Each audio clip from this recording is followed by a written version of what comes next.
Hi, I'm Chelsea, and as you may already know, I bloody love a cheap flight, and it's not because I'm privy to any top secret flight booking information, no. These are all things that you can do really easily, so I'm gonna bring you along with me today. We're gonna take a look at 3, maybe 4 different options that can help make sure that you get the flight for the best price possible.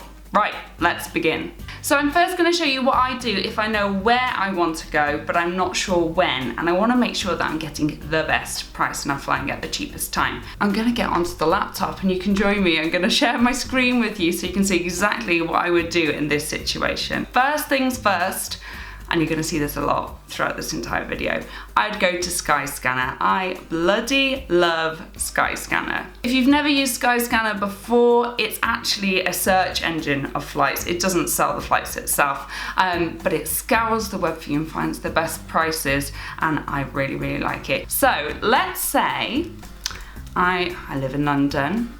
I'm going to pop that in. Let's say I really want to go to Copenhagen. Copenhagen's one of my favourite cities. I absolutely love it. Now, this is why Skyscanner is great. If you click here, you can go on to whole month, but then, can you see this? It says cheapest month. What a dream. And then I click search. So here we go. It's saying that April is looking pretty cheap for flights. And look at this, £14 on the way out and £13 back. So for a week, that's amazing. £27 return. However, you may be thinking, Copenhagen, more of a city break. I'd like to do that over the weekend. And let's have a look here. So on the 20th of April, coming back on the Sunday, £44. I mean, you cannot argue with that, can you? That's really cheap.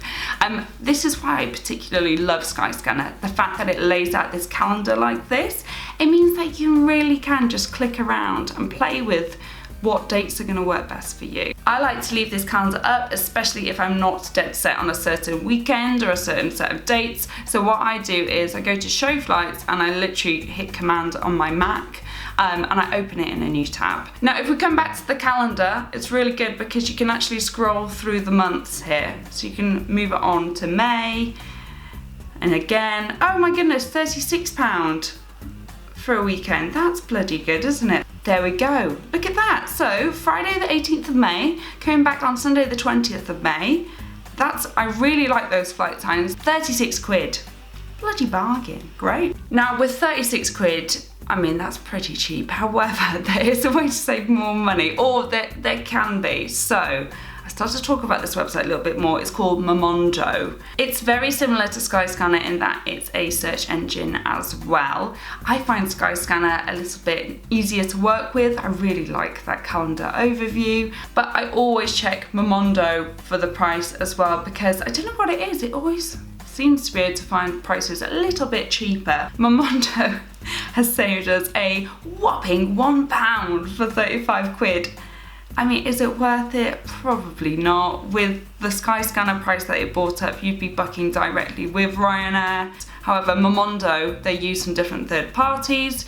So if you click on see details and go on to fares, here we go. There's an array. It actually doesn't even offer Ryanair, which is a bit bizarre. Momondo comes into its own for long haul, because that's when you start not saving £1, £2, that's when you start saving hundreds of pounds. So worth checking always. This is probably a good point to dip in and say that Skyscanner and Momondo sometimes do not send you to the official airline's website.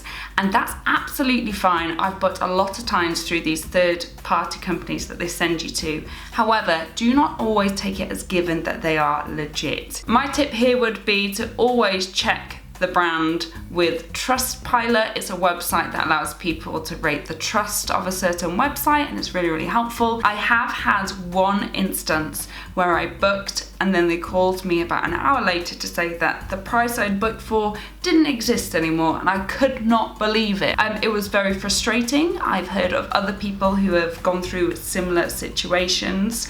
What I would say to you is, don't book anything until you get a confirmation email through. And by that, I mean you get it through from the third party, and then you use the details to go to the official airline, whoever you're flying with, and go on to manage my booking, and you check that it's all there, it's all legit. then you are safe to book things like hotels. What I will say from my experience is they called me up, said the fare doesn't exist anymore. I got very irate.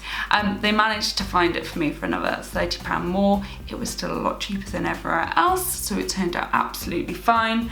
However, you can cancel and get all your money back at that stage. Say they've misquoted you a price. So it's not that you're going to lose money, but be aware that those things can happen, which is a bit crap. Next, let's flip it so you know when you want to go, but you're not sure where to go. I would yet again come to Skyscanner because it has this really good tool where you put where you're coming from, and when you go to, you can actually look, can't decide where, click here to search everywhere. Let's say that I want to go away for a week in June and I want to leave at the weekend. Let's just pop in 9th of June to the 16th of June. Let's search that. There we go. It lists all the flights that match those dates and it kind of orders them in terms of price, which is really, really helpful. Oh, I actually want to show you Kayak as well. So Kayak is another search engine website, and it does something very similar to Skyscanner in that you can search anywhere. However, it shows you it on a map. Let me show you. So I am actually going to put in the budget.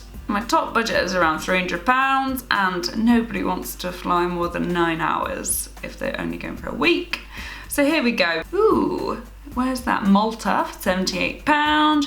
Malaga 83. Oh, I'm obsessed with going to Ponta Delgada, Portuguese islands in the middle of the ocean. I would love to go there one day. However, this is the fun bit. It's when you scroll to the left. What is on offer? Let's go. Is there going to be anything? Look at that! We're at Toronto, £281. That's such a bargain. So the third way we're going to look at now is when you know where you want to go and when you want to go. We're talking friends' weddings, we're talking school holidays, we're talking you need to be in Dublin for St. Patrick's Day, and the prices are just too much and you're like, oh my sweet lord and baby, I need to be there but I cannot pay that price. What I will say to you is that in the UK alone there are over 50 different commercial airports, i.e. you know, just have your thoughts open in terms of where you are flying from and back into. So I'm going to show you an example of this. So say you're flying from Manchester to Hanover and you have to be there, and it just so happens it lands over half term. So £49 out, that's pretty decent, but that £245 coming back, that's obscene, isn't it? Absolutely obscene. So this is where I would take a look at where else you can fly into the UK from Hanover on that Sunday. And what I do for that is I would open a new tab with Skyscanner, just whack in one way, and I would put in Hanover here, and then I would just type in United Kingdom. That's quite good. You don't have to be so specific with your location. And we know the specific date is the 3rd of June, so let's search that and let's see if something comes up cheaper. And there you go, Birmingham, £65. That's a massive, massive difference. And look, London too, £90. And yes, it means you need to get from those places. It might be a train, it might be a bus, but it's giving you options. If money's really, really tight, it's just a really good way of thinking about it in a different way. The final way that I'm going to show you how to book cheap flights is a bit of a wild card, and it's letting people do the hard work for you. Sounds good, right? I follow a load of different feeds on Facebook, but one of my favorites is Secret Flying. I actually mark it so it comes up first in my feed. However, that can be very overwhelming. They post about flights from across the whole world, so you really, really don't need to do that. If you're looking for ones that are a bit more UK centric, Holiday Pirates is very good, though it has a bit more of a focus on package holidays, which actually might be exactly what you're looking for. But my absolute favourite that's quite UK based is Jack's Flight Club. You may have heard of it before. He's got a great Facebook group, and also for £25 a year you can sign up to be part of his little crew, and he sends emails straight into your inbox. So they are how I go about booking a cheap flight. If you've learned something new, please do give the video a thumbs up, hit subscribe too, that would be very, very nice. And if you've got a top tip that you think, Chelsea, why haven't you mentioned that? That's great, you are missing out, then please do leave a comment. I would bloody love to learn some more, and I'm sure that everyone else in the comment section would too. So we can start a bit of our own little community, travel tips community. Down in the comments. There's some really exciting videos coming up, including a trip to Istanbul. We do Ask a Local there, and I'm about to start packing for a huge trip to Japan. So there's going to be some really exciting videos coming up. So make sure you hit subscribe. Okay, told you now. Great. Have a good day. Bye.